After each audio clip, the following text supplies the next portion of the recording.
أعوذ بالله من الشيطان الرجيم. بسم الله الرحمن الرحيم. ربنا وجعلنا مسلمين لك ومن ذريتي أمة مسلمة لك وأرنا مناسكنا وتب علينا إنك أنت التواب الرحيم.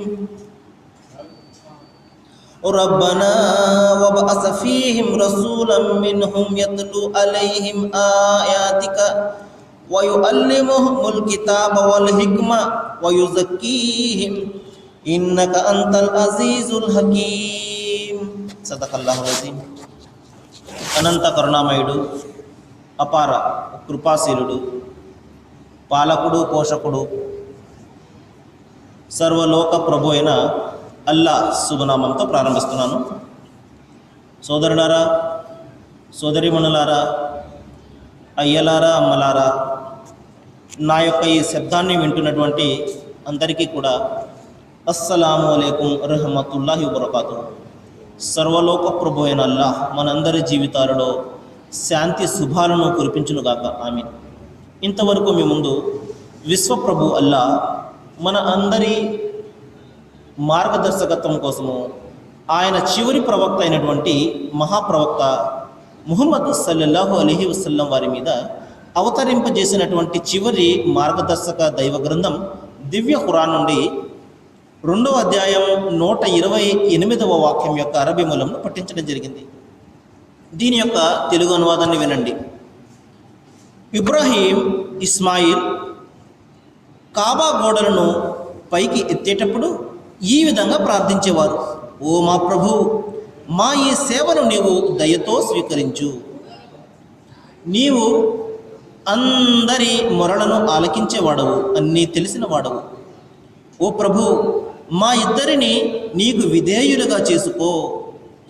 పూర్తిగా నీ విధేయతకే అంకితమయ్యే ఒక జాతిని మా సంతతి నుండి ఉద్భవింపజేయి. నీ ఆరాధనా రీతులను మాకు తెలుపు. మా తప్పులను మన్నించు. నీవు అమితంగా క్షమించేవాడవు, అనంతంగా కరుణించేవాడవు. ఓ మా అల్లాహ్, నీ వాక్యాలు వారికి వినిపించి, నీ గ్రంథాన్ని, దివ్య జ్ఞానాన్ని వారికి బోధించి, వారి జీవితాలను తీర్చిదిద్దే ఒక ప్రవక్తను స్వయంగా వారి జాతిలో నుండి పుట్టించు. నీవు సాటిలేని సర్వాధికారివి, అనుపమ ప్రజ్ఞాశాలివి. సోదరులారా, ఇదంతా కూడా ఇప్పుడు నేను చదివినటువంటి ఈ వ్యాఖ్యలన్నీ కూడా హజరత్ ఇబ్రాహీం మరియు ఆయన కుమారుడు ఇష్మాయిలు దైవానికి చేసినటువంటి ఒక ప్రార్థన. వారిద్దరూ కూడా కాబా గృహం యొక్క గోడలను పైకి ఎత్తేటప్పుడు, ఈ కాబా గృహాన్ని గురించి నేను చెప్పడం జరిగింది. భూమి మీద మానవుల ఆరాధన కొరకు, అంటే దైవం యొక్క ఆరాధన కొరకు మానవుల కోసము నిర్మింపబడినటువంటి మొట్టమొదటి ఆరాధనా గృహము, మొట్టమొదటి మస్జిదు, మొట్టమొదటి గుడి కాబాలో ఉన్నటువంటి, మక్కాలో ఉన్నటువంటి ఈ కాబా గృహం. అయితే కాలక్రమేణా అది భూగర్భంలో కూరుకుపోయి ఉన్నప్పుడు దైవము హజరత్ ఇష్మాయిల్ మరియు హజరత్ ఇబ్రాహీం ద్వారా తిరిగి ఆ యొక్క కాబా గృహాన్ని పునర్నిర్మించడం జరిగింది. ఈ విధంగా వారు ఆ కాబా గృహం యొక్క గోడలను నిర్మిస్తూ ఒక ప్రార్థన చేశారు. అదేమిటంటే, ఓ దైవమా, మేము బలహీనమైనటువంటి సేవను చేస్తున్నాము. మరి ఈ సేవను నీవు అంగీకరించు. ఎందువలనంటే మనిషి ఆరాధన చాలా బలహీనంగా ఉంటుంది, అలాగే అతని విశ్వాసం కూడా బలహీనంగా ఉంటుంది. మనిషి అనుకుంటూ ఉంటాడు, నేను చాలా విశ్వాసినండి, మంచి ఆరాధన చేస్తున్నాను, నా అంత దైవభక్తుడు లేడు అని మనిషి భావిస్తూ ఉంటాడు. కానీ అతని ఆరాధనలన్నీ కూడా బలహీనమయం అన్నమాట. కాబట్టి మనిషి ఎప్పుడు కూడా తన ఆరాధనల మీద, తన విశ్వాసం మీద ఏమాత్రం కూడా గర్వపడకూడదు. మరి చూడండి, దైవ ప్రవక్తలు సైతము ఈ విధమైనటువంటి ప్రార్థన చేస్తున్నారు. అదేమిటి? ఓ దైవమా, మేము బలహీనమైనటువంటి సేవ చేస్తున్నాము, కాబట్టి నీవు అంగీకరిస్తేనే ఈ సేవకు అర్థం ఉంటుంది. నీవు దాన్ని అంగీకరించకపోతే నేను ఎంత కష్టపడి నేను ఆరాధన చేసినా అది వ్యర్థమే అవుతుంది. కాబట్టి నీవు దయతోటి ఈ యొక్క నా సేవను స్వీకరించు, మా సేవను స్వీకరించు. నీవు అందరి మొరలను ఆలకించేవాడివి. అంటే మనము ఆపదలో ఉన్నప్పుడు, మనము ఎవరినైనా ప్రార్థించినప్పుడు, ఆ ప్రార్థనను చాలామందికి చేస్తుంటాం, దైవానికి సాటి కల్పిస్తూ అనేక మందికి ప్రార్థనలు చేస్తుంటాం. కానీ ప్రార్థనలు వినేవాడు ఒక్కడు మాత్రమే. ముజీబు దావతుక ఇజా అని. మరి దాసుడు ప్రార్థన చేసినప్పుడు ఆ ప్రార్థనను వినేవాడు, ఆ ప్రార్థనలకు సమాధానాన్ని పలికేవాడు ఒక్కడు మాత్రమే. కానీ మనిషి ఏమని భావిస్తున్నాడంటే, నేను ఎవరినైతే ప్రార్థిస్తున్నానో వారి ద్వారానే నాకు ఈ శుభాలు కలుగుతున్నాయి, ఈ మంచి కలుగుతుంది అని పొరబడుతున్నాడు. కానీ నిజానికి అవి ప్రసాదించేది ఒక దైవం. మనిషి తాను ఆరాధిస్తున్న వారి ద్వారా ఇది కలుగుతున్నాయని చెప్పి భ్రమపడి దైవానికి దూరంగా వెళుతున్నాడు. అనుగ్రహాలు ఒకరి నుండి పొంది కృతజ్ఞతలు మరొకరికి చెల్లించి మరి దైవాగ్రహానికి గురవుతున్నాడు. కాబట్టి ప్రార్థనను ఆలకించేవాడు ఒక్కడు మాత్రమే, ఆ ప్రార్థనకు సమాధానం పలికేవాడు కూడా ఒక్కడు మాత్రమే. ఇంకా ఇష్మాయిల్ మరియు ఇబ్రాహీం ఈ విధంగా ప్రార్థించారు, మా ఇద్దరిని నీకు విధేయులుగా చేసుకో ఓ దైవమా. మేము నీ విధేయులమైతే, నీ ముస్లింలమైతే, నీకు సమర్పణ చేసుకున్న వారమైతే చాలు, ఈ జీవితానికి మరి ఏది కూడా అవసరం లేదు. చూడండి సోదరులారా, జీవితంలో మనము రకరకాలైనటువంటి అనుగ్రహాలు పొంది రకరకాలుగా మనము పేరు ప్రఖ్యాతులు మరి డబ్బు దర్పాలు సంపాదిస్తూ ఉంటాము. కానీ అన్నిటికంటే గొప్పదైనది మరి మనిషికి అతని దైవం పట్ల ఉన్నటువంటి సమర్పణ మాత్రమే. ఎందువలనంటే మరి మనిషికి పరలోకంలో అతనికి తోడ్పడేది అతని డబ్బు దర్పాలు కాదు, అతని పదవులు కాదు, అతని పలుకుబడి కాదు, ఏది కూడా అతని వెంట రాదు. కానీ అతనికి తన దైవం పట్ల ఉన్నటువంటి భయభక్తులు మాత్రమే అతనిని రక్షిస్తాయి. ఇదే విషయాన్ని ఇక్కడ ప్రవక్తలు సైతము ప్రార్థిస్తున్నారు, మేము నీకు విధేయులమైతే మాకు అంతే చాలు, నీకు సమర్పణ కలిగి నీకు పూర్తిగా మేము లొంగి జీవితాన్ని గడిపితే మరి మరణం వరకు కూడా మాకు ఆ విధమైనటువంటి జీవితాన్ని నీవు ప్రసాదిస్తే మాకు అంతే చాలు అని ఎంత సామాన్యమైనటువంటి ప్రార్థనలు చేశారు. కాబట్టి మన అందరి యొక్క ఆ యొక్క ఏమంటారు సంకల్పం కూడా అదే విధంగా ఉండాలి. ఏ విధంగా ఉండాలి? దైవం అంతిమ గ్రంథం ఖురాన్లో చెప్తున్నాడు, వలా తమూతున్న ఇల్లా వ అంతుం ముస్లిమూన్. ఓ విశ్వాసులారా, మీ మరణము విశ్వాస స్థితిలో ఉండాలి, సమర్పణ స్థితిలో ఉండాలి, విధేయత స్థితిలో ఉండాలి. కాబట్టి ఎందువలనంటే మనిషి రకరకాల మార్పులకు లోనవుతుంటాడు, రకరకాల ప్రలోభాలకు లోనై మనిషి తన విశ్వాసాన్ని మార్చుకుంటూ ఉంటాడనమాట. కాబట్టి మరణం వరకు కూడా ఒకే విశ్వాసాన్ని కలిగి ఉంటాడు. అందుకనే దైవం చెప్తున్నాడు, ఇన్నల్లజీన కాలు రబ్బునల్లా సుమ్మస్తహాము తతనజ్జలు అలైహిముల్ మలాయిక. ఎవరైతే ఆ సృష్టికర్త అయినటువంటి అల్లాహ్ ఒక్కడే దైవము అని ఎవరైతే మరి దానిని సమర్థించి మరి దాని పట్ల స్థిరంగా ఉండి జీవితాంతం కూడా అతను ఆ సత్యం మీద నిలకడతనాన్ని ప్రదర్శించినట్లయితే, అంటే మరణం వరకు కూడా అతను దైవం ఒక్కడే అన్న సత్యం మీద అతను స్థిరపడి ఉన్నట్లయితే దైవం అతనికి అండగా తన దైవదూతలను పంపుతాడు అని అక్కడ ఆ ఖురాన్లో ఒక వాక్యంలో అల్లాహ్ చెప్పడం జరిగింది. కాబట్టి విశ్వాసాన్ని కలిగి ఉండడం వేరు, మరి మరణం వరకు కూడా ఆ విశ్వాసాన్ని పటిష్టంగా ఉంచుకొని దాని మీద స్థిరంగా ఉండడం వేరు. ఎందువలనంటే శైతాను అనేవాడు రకరకాల మాయ ప్రలోభాలకు లోను చేసి మనిషి యొక్క విశ్వాసాన్ని మార్చడానికి ప్రయత్నాలు చేస్తూ ఉంటాడు.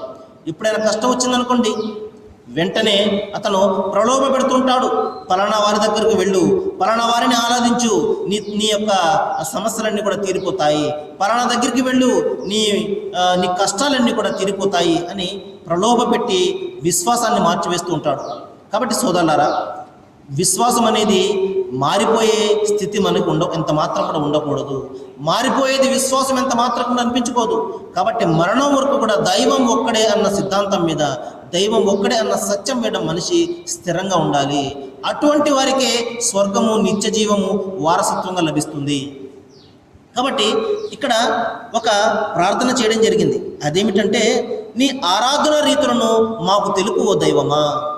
ఎందువలనంటే సోదరులారా, మనిషి అనేక కొత్త విషయాలు కనుక్కుంటూ ఉన్నప్పటికీ కూడా ఇతని జ్ఞానానికి ఒక పరిమితి ఉంటుంది. అందుకనే దైవము తన దైవాన్ని ఏ విధంగా ఆరాధించాలో కూడా అతనికి నేర్పడం జరిగింది. కాబట్టి ఇక్కడ మనిషి తాను స్వయంగా ఏది కూడా కల్పించుకునే అవసరము, అవకాశం ఎంత మాత్రం కూడా ఇక్కడ లేదు. అతను దైవాన్ని ఏ విధంగా ఆరాధించాలి, మరి ఎలా ఆరాధించాలి, ఎప్పుడు ఆరాధించాలి, ఇవన్నీ కూడా దైవము తన ప్రవక్త మరియు తన గ్రంథాల ద్వారా మనిషికి చాలా స్పష్టంగా చెప్పడం జరిగింది. రబ్బునల్లది ఆత కలహ కుల్ల షయ్యిన్ సుమ్మహత. దైవం ఎవడు అంటే మనిషిని పుట్టించి దాని తర్వాత అతనికి మార్గాన్ని చూపినవాడు అని. కాబట్టి పుట్టించి దైవము గాలికి ఎంత మాత్రం కూడా వదిలివేయలేదు మనను సోదరులారా. మరి ఏ విధంగా మన జీవితం గడపాలి, మన ఆరాధన ఏ విధంగా ఉండాలి, మరి ఏ సందర్భంలో ఉండాలి, అన్నీ కూడా తన గ్రంథాల ద్వారా తన ప్రవక్తల ద్వారా దైవము చాలా స్పష్టంగా చెప్పడం జరిగింది. కాబట్టి మనము సొంత పద్ధతులను కల్పించుకొని, మనము రకరకాల కొత్త కొత్త పద్ధతులను మనము కల్పించుకొని మనము దైవాన్ని ఆరాధించవలసిన అవసరం ఎంత మాత్రం కూడా లేదు. ఆయన చెప్పాడు ఏ విధంగా ఆరాధించాలో, ఎప్పుడు ఆరాధించాలో. అదే విషయాన్ని ఇక్కడ ప్రవక్తలు ఇబ్రాహీం మరియు ఇష్మాయిలు దైవాన్ని ప్రార్థిస్తున్నారు. నీ ఆరాధన రీతులను మాకు తెలుపు, నిన్ను ఏ విధంగా ఆరాధించాలో మాకు తెలుపు అని ప్రార్థించారు.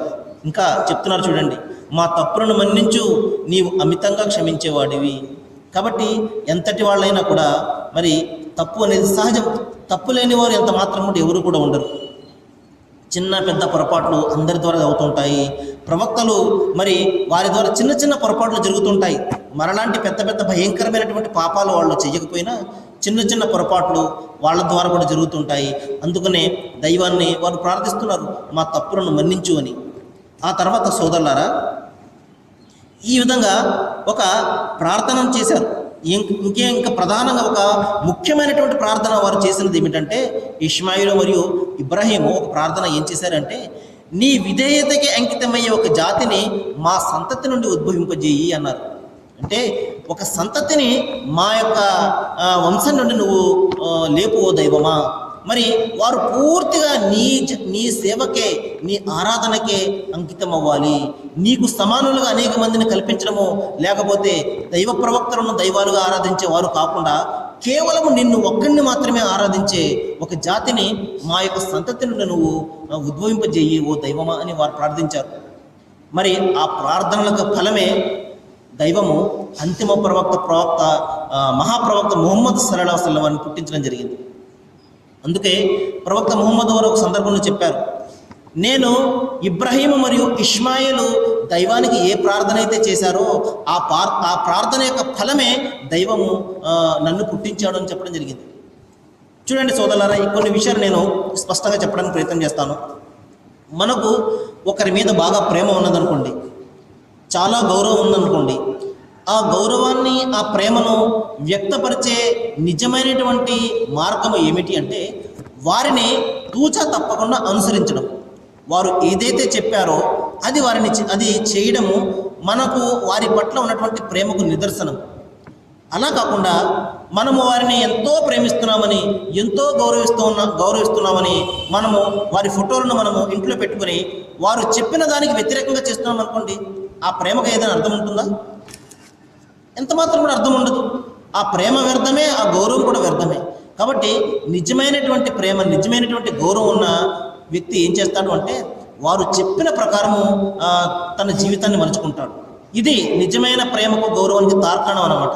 మరి ఇక్కడ ప్రవక్త ముహమ్మద్ వారు ఒక మాట చెప్తున్నారు, అదేమిటంటే మరి ఇష్మాయిలు మరియు ఇబ్రాహీము ఏ ప్రార్థన అయితే దైవానికి చేశారో ఒక మంచి జాతిని, మరి కేవలము దైవం ఒక్కడినే ఆరాధించే ఒక జాతిని మా సంతతి నుండి ఉద్భవింపజేయి అని ప్రార్థించారు.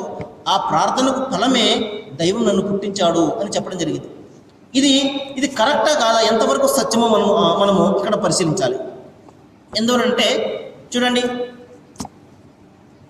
ప్రవక్త ముహమ్మద్ సల్లల్లాహు అలైహి వసల్లం వారు ఒక మాట చెప్పారు. అదేమిటి, మరి ఇష్మాయిలు ఇబ్రాహీము చేసినటువంటి ప్రార్థన యొక్క ఫలితమే నేను అన్నారు. మరి చూడండి, ఆయనకు నిజమైనటువంటి వారసులు ఎవరు? ఇబ్రాహీం ప్రవక్త వారికి నిజమైనటువంటి వారసులు ఎవరు? ఇది మనము ఒక ప్రశ్న వేసుకునే దానికి సమాధానం వెతకాలి. చూడండి, ఇబ్రాహీం అనేవారు యూదులకు గౌరవనీయులే, క్రైస్తవ సోదరులకు గౌరవనీయులే, ముస్లిం సోదరులకు కూడా గౌరవనీయులే. ఎందువలంటే ప్రవక్తలకు తండ్రి కాబట్టి ఆయన తర్వాతనే యూద ధర్మం కానివ్వండి, క్రైస్తవ ధర్మం కానివ్వండి బయలుదేరాయి. కానీ ఆయన కాలంలో ఏది కూడా లేదు. కాబట్టి ఈ విధంగా ఆయన ప్రవక్తలకు ఆద్యుడు ఆయన.